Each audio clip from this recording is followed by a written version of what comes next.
Lions running back DeAndre Swift is one of the most explosive young running backs in the NFL, but where should fantasy football managers draft him?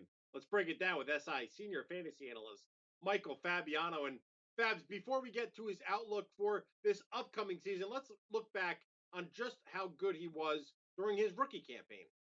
Well, he finished 18th in fantasy points, Bill, among running backs. So not bad. He was an RB2, but he only averaged 12.3 touches per game, which is pretty amazing that he finished that high based on the minuscule amount of touches that he was receiving. Remember, he was splitting the workload there with Adrian Peterson.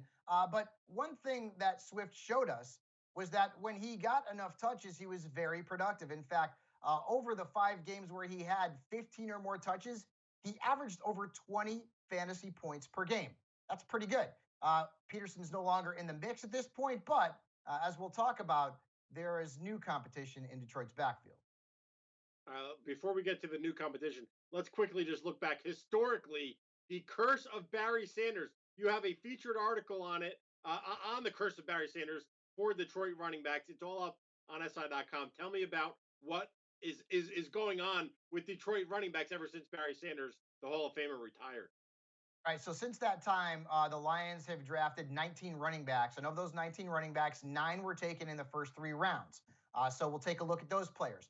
Kevin Jones, one top 20 finish among running backs in his career. Kevin Smith, one top 20 finish among running backs based on fantasy points. Javid Best, one top 20 finish in his career based on fantasy points. Michael LeSure also had just one top 20 finish. And then Brian Calhoun, Amir Abdullah, Kerryon Johnson, none of that trio had a top 20 finish. So if Swift is going to follow this trend, and we in Fantasyland hope he does not, well, last year he was the RB 18.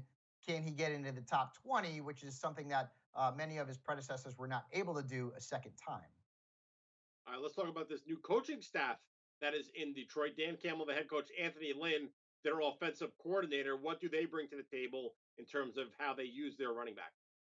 Well, Lynn's offenses have produced top 8 finishes 4 times among running backs. Austin Eckler, Melvin Gordon, LaShawn McCoy have all reached that level. He's liked to use one main runner in his backfields, but he's never really had a true featured back because only 2 backs have seen more than 225 touches. So he's always liked to split things up a little bit. And here's the issue as it pertains to Lynn and this backfield. Remember the quote that he had, Bill, earlier in the offseason? He called Jamal Williams, who the Lions signed as a free agent, a classic A back. Now, does that mean that Williams is going to be the early down grinder, the guy who runs between the tackles, and Swift will also get his touches in somewhat of a backfield committee? That has me somewhat concerned. Couple that with the trend of Lions running backs who've been drafted since Sanders is retired.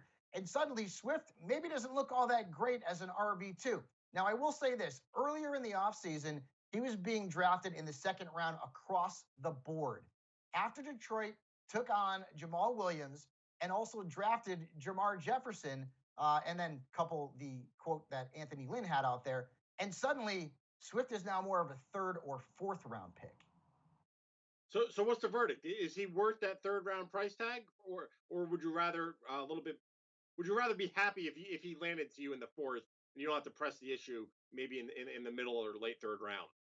That's the sweet spot with me is the fourth round. I typically am not going to go with a running back in round 3 because I'm going running back, and then I'm going to go with a wide receiver in the third and fourth stanzas. But this is a scenario where there's good news in that Lynn likes to run the football. The Lions are going to have to run the football because their pass attack looks like it's going to be pretty bad. The offensive line got better, of course, with the addition of Penny Sewell, but game script's going to be an issue. This team is going to be playing from behind a lot. They're not going to be very good. They may win 3 or 4 games all season long. That's not good news for any running back. And also keep in mind, Jared Goff, he's not scaring anybody. He's not scaring any defenses, which means that stacked fronts could be a problem for both of Detroit's running backs. And oh, by the way, Goff threw the football just 10.8% of the time to his running backs in his final 2 years with the LA Rams. That's not good either. So I like Swift's talent. He comes from a great school that's produced a lot of great running backs in Georgia. I just don't love the situation he's in right now. He is an RB2. And once again, Bill, a fourth round pick for me. That's where I'd feel safe taking him. All right, so that is the fantasy football breakdown for Lions running back DeAndre Swift. We have plenty more fantasy football draft analysis from guys like Michael Fabiano and Sean Childs. It's all up on Sports Illustrated. Check it out. Go to si.com/fantasy.